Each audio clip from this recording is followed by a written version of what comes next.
at the end, so I'm glad. 5 stars. I'm not trying to connect that to the last joke either, by the way. So yeah, I know a lot of you are already thinking that you recognize me, and I will explain why here the same way that I do to my driver's ed students. And it's not because I'm some friend of your parents or whatever. It's, well, you know how people look like their dogs? Well, my dog is the love child of Zach Galifianakis and Mark Hamill. That's why, right? That's it. So now that we got that out of the way, I can go on with teaching you driver's ed. It's crazy that you can just say driver's ed and people laugh. Another one that really works in driver's ed, and I can just throw this into any old thing we're talking about, is kidnapper van.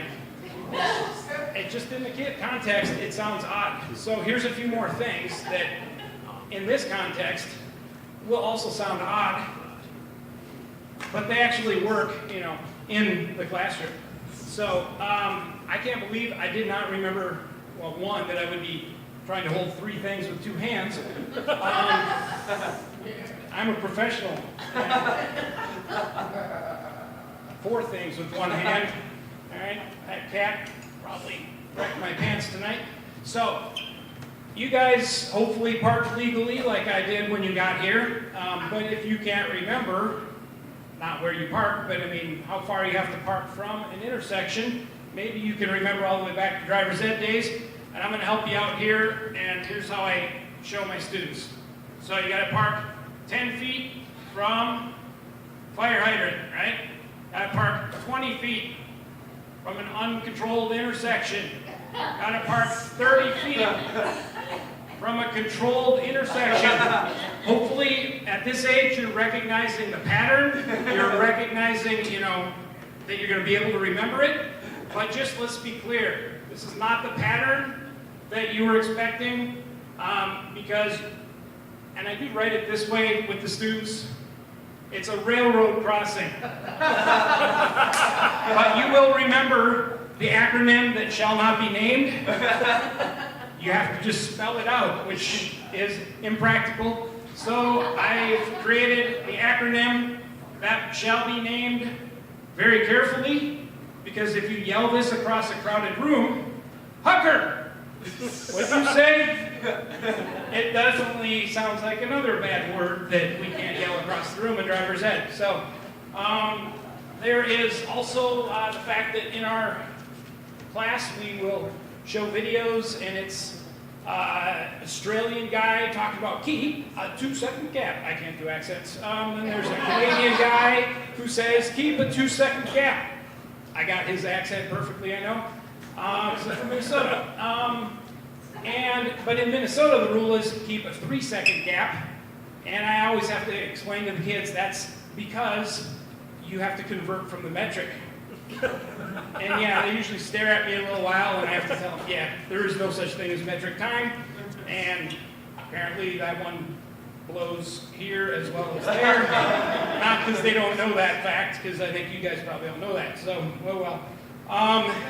I thought it was because teenagers were so dumb, which I would make fun of them for, except for the fact that I was in my 40s teaching driver's ed nonetheless, when I realized how dumb I was as a teenager.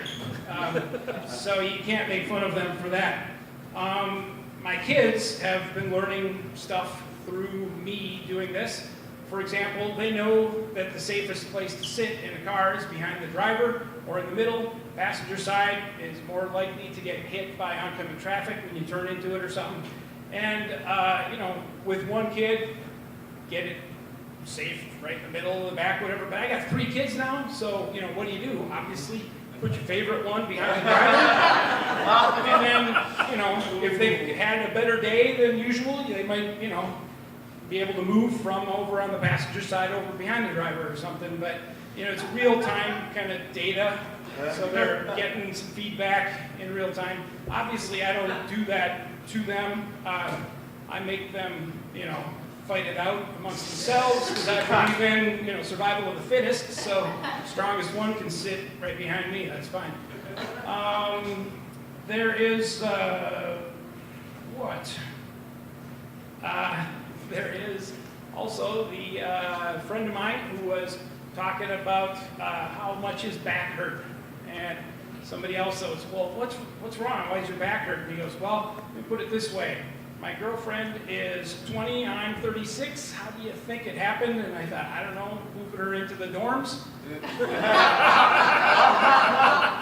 I heard this thing, I don't know where, but it just sounds like a punchline. I got to figure out where the rest of it comes from. But it just, by itself, sounds great. And it is sold by the pound, used by the inch. Rubber bands. Rubber bands. I mean, it's actually a thing. I don't know what the punchline is, but it just feels like a punchline by itself. I had a buddy, speaking of driving, again, jumping all around. My buddy was telling me about going on a trip with another friend, and he bought some Velements, and he's like, all right, these are going to give me a lot of gas. So he ate the whole package, which goes beyond gas. And he had a little accident because his friend wouldn't pull over. So he said, well, of course, I just used my spare underwear. Who has spare underwear? I don't know what that is. So anyway, thank you.